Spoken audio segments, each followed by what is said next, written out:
Hi everyone and welcome to Book Boop. My name is Rachel and welcome to another recent reads video where I talk about books that I have read relatively recently and my thoughts on them. However, this one's going to be a little bit different because these books honestly ain't so recent. Some of these books I read a while ago and I'm interested to see how well I remember them and what my thoughts were on them, to see if I even remember what my thoughts are on them. So this is going to be an interesting experiment to see how much I can remember. But I've got about 6 different books here. I'm going to chat about just ones that I've read in the past few months that I would like to share with you and share my thoughts. So let's go ahead and jump in. So first of all, let's talk about The Inheritance Games by Jennifer Lynn Barnes. This is the first book, I believe, in what's going to be a trilogy. The second book just came out. It's a very similar premise to the movie Knives Out. We have this girl who she all of a sudden gets a phone call to come to a will reading for this billionaire.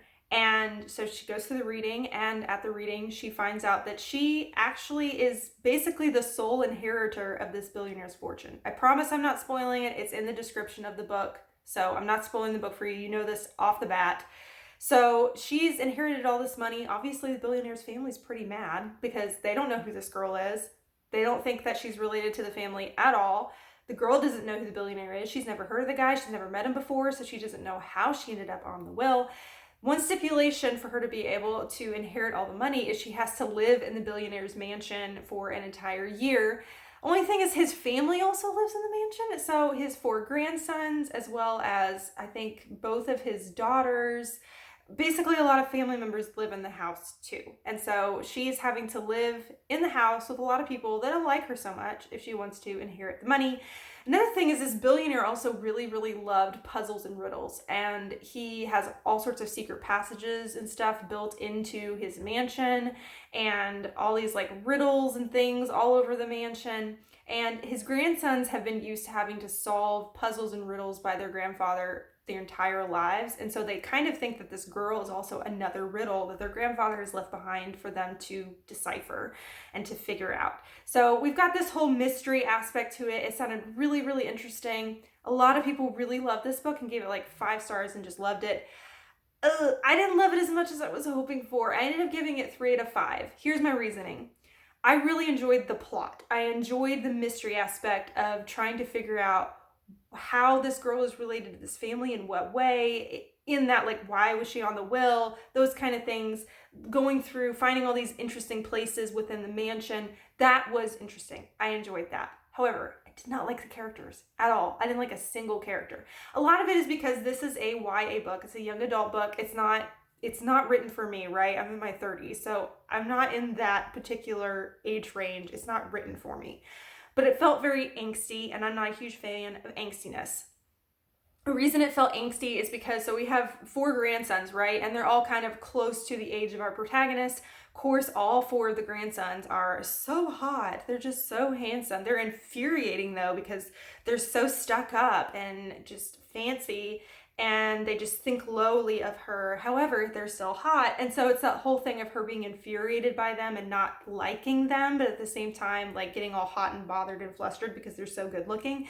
And it gets annoying after a while, to be perfectly honest, because I just don't care. I'm like, I don't care if you feel attracted to these guys, even though you don't want to. I don't care about that. I just want to know the mystery about the billionaire and why you were in his will. Like, can we just get back to that, please? So I got really frustrated with just sort of the teenage angstiness of oh, he's so hot though, and I get tired of that after a while, so that got a little annoying.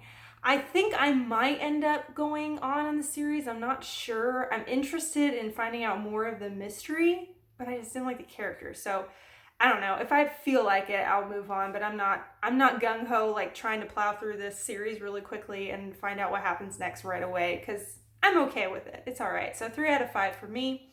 All right, this next book is one that I really, truly felt like I read eons ago. And let's see if I can even really explain this one.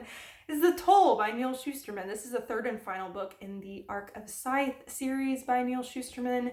It is a dystopian, utopian, futuristic story of a society where there is no longer death in the world. People don't get sick anymore. People don't die anymore. People don't die from old age anymore. They can be set back to a younger age so they can continually live on. Even if they die, like if they jump off of a building and splat, as they call in the book, and they're a splatter, they can still be revived, like regenerated and revived. So nobody dies. Obviously, if that happened in the world, there would be a problem of overpopulation. So we have these select group of people who are given the authority to kill people permanently. And they're called scythes. And it's a really cool premise, definitely, for this sort of creepy utopian / dystopian society. The first 2 books I really enjoyed quite a bit. I had heard the third book was kind of a wah-wah. It was a little bit of, a disappointing type of read. I enjoyed it more than I thought, probably because I went into it with lower expectations because so many people said that they didn't like it as much. I still enjoyed it. However, it did go in a different direction than the other ones did. I can't say what direction it went in because I don't want to spoil it, especially since this is the 3rd book in a series. But I would say we had a lot more different perspectives in this book. We usually had a couple different perspectives in each story to follow that jump back and forth in. This one I felt like had more perspectives that we were a part of and a lot more moving pieces. It's a pretty chunky book as well, and the ending went in a direction that I'm not entirely sure I enjoyed. And again, I feel like I can't say what I didn't like about the ending as much because that would spoil it, but it just, I don't know. The ending just sort of like, it was like the story was going this way and all of a sudden the ending went whoop, and I was just like, oh, where did that come from? So it just felt it felt out a little out of left field. Wow, my tongue just ran away from me there. Anyway, so I ended up giving this one 3.5, 4 stars or so. I didn't hate it, didn't love it, but it's a good series. I'm glad I read it. But there you go. That was my thoughts on The Toll. All right, next are a couple books that I actually have physical copies of. One of them is a semi-definitive list of worst nightmares by Krystal Sutherland. I was really excited to read this one because Krystal Sutherland wrote another book that I read recently that I am completely blanking on the name of, but I really, really liked. It was a YA horror book. What was it called? I don't remember. I apologize. But I was excited to read another book by Krystal Sutherland, and this one sounded really, really interesting and fun to me. So we are following this young woman who feels like her family is cursed. She says that her family is cursed to die from their worst nightmare. So if your worst nightmare is spiders, if you're most afraid of spiders, then you're going to die by spiders, like you'll die by a spider bite or something. Or if you're most afraid of drowning, then you are destined to die drowning. And so her family's living with this curse, and she's been trying to run away from this curse in that anything she feels like she might slightly be afraid of, she writes down on a list and decides, I'm going to avoid that thing, because she doesn't want to figure out what her worst nightmare is, because she doesn't want to feel like she's locked into how she's going to die and doesn't want to be afraid of it. So she has this list, and then she ends up deciding she wants to try to break the curse, and she starts going through the list one by one, facing her fears. So this sounded like a really interesting book. It sounded like it was going to be a mix between almost like slightly paranormal with this curse type of thing, as well as being maybe almost like a YA contemporary as well, which sounded like an interesting mix to me. This was a much more heavy-hitting book than I expected it. It started out to me very lighthearted and sort of goofy, kind of like poking fun a little bit on anxiety and things like that. Not in a bad way. I also struggle with anxiety, so I didn't feel like I felt like it was handled well in this book. But I will say, at a certain point, maybe about halfway through, it takes a dark turn and it gets heavy really quick. So if you are worried about any trigger warnings of any kind, definitely look up to see if there's anything in this book that could trigger you, because there's a lot of stuff. There is heavy anxiety, there is self-harm, there is suicide, there is abuse, parental abuse on children. Like, there is a lot of triggers in this book, a lot of triggers, and it gets really dark. But it's written very well, and I felt like it was a really good book with a good message about facing your fears, and basically how even though you feel broken, like, that's okay. You're not going to be perfect. It's okay to have anxiety. It's okay to be struggling, but you shouldn't let it overcome you to the point where you're debilitated. Like, you need to try to get help. And it was just a really good book. It really was, but it was heavy. It was very heavy and a lot more heavy hitting than I expected it to be. So I definitely recommend it, but I will say go into it knowing that it's gonna be hard. And also maybe look up some trigger warnings if you're worried about any of the things that I mentioned, or if you want to check and see if there's anything else in there maybe that I've forgotten over the time. But I'm trying to remember what I rated this. Oh, I gave it 4 out of 5 stars. Okay.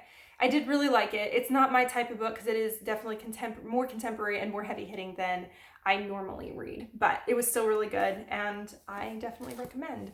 Next, let's talk about a middle grade. Let's go a little more lighthearted, shall we? Let's talk about The Girl Who Drank the Moon by Kelly Barnhill. This is a booktube darling of a middle grade book. I feel like everybody has already read this. And I was really fascinated by it because how many people just praise to the heavens how wonderful this book is. This story, we're following this witch, and she lives relatively near this village, and this village for some reason thinks that the witch that lives in the woods is evil and that they have to sacrifice a baby to the witch for the witch to leave them alone and not to hurt them.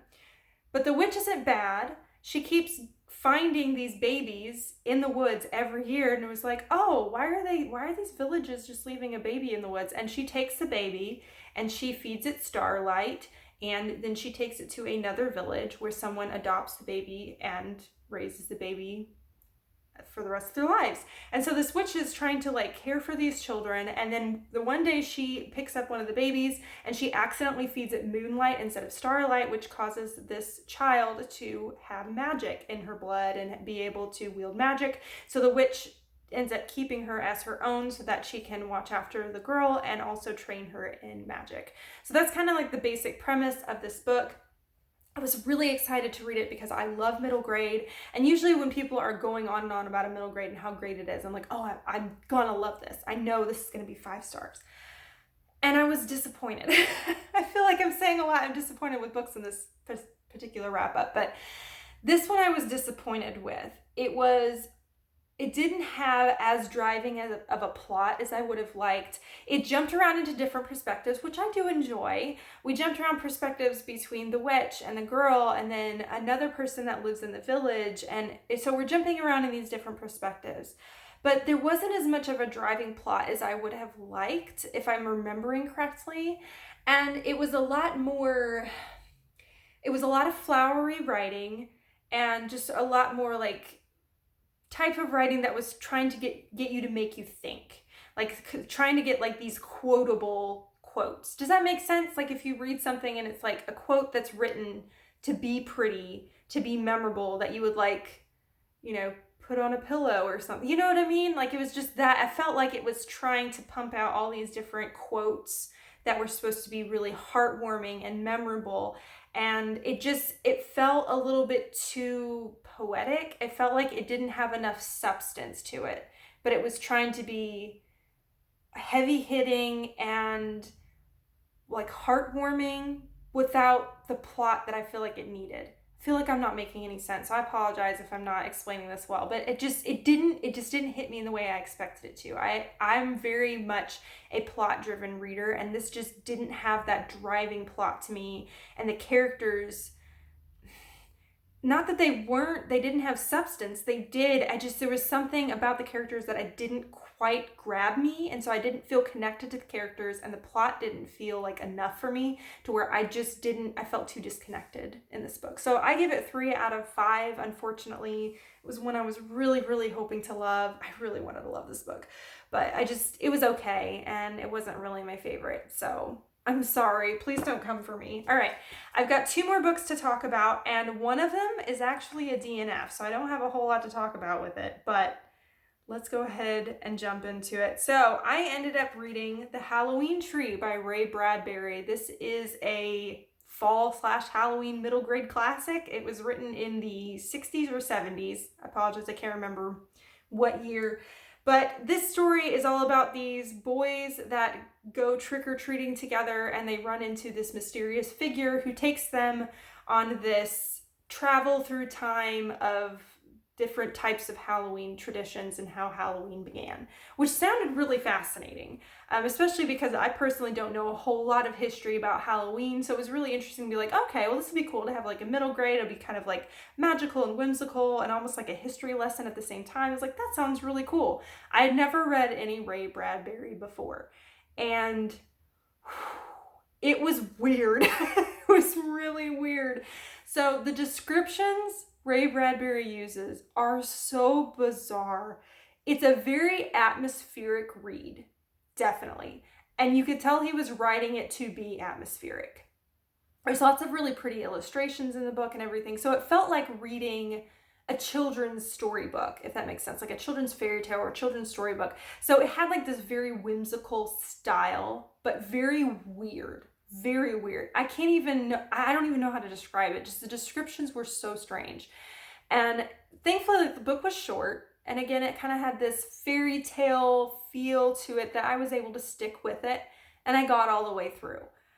And I got to the end and went, whoa, what did I just read? That was strange. I don't even know what happened in that book. So I'm going to say I didn't particularly love it. I'm giving it 2 out of 5. I give it props for the atmosphere. It definitely gives this quirky, spooky atmosphere.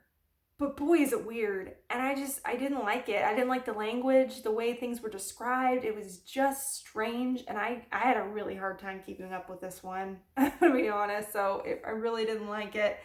Let's talk about my DNF. So my DNF was Something Wicked This Way Comes by Ray Bradbury. I jumped into this one right after I read The Halloween Tree, and I was hopeful that the Halloween Tree was written in the way it was because it was middle grade, because it was supposed to be sort of like this whimsical tale. I was like, okay, that's why it was written as weird as it was and kind of like atmospheric, whimsical. And in this story, it sounded so intriguing. So Something Wicked This Way Comes is all about this traveling carnival that comes to this small town.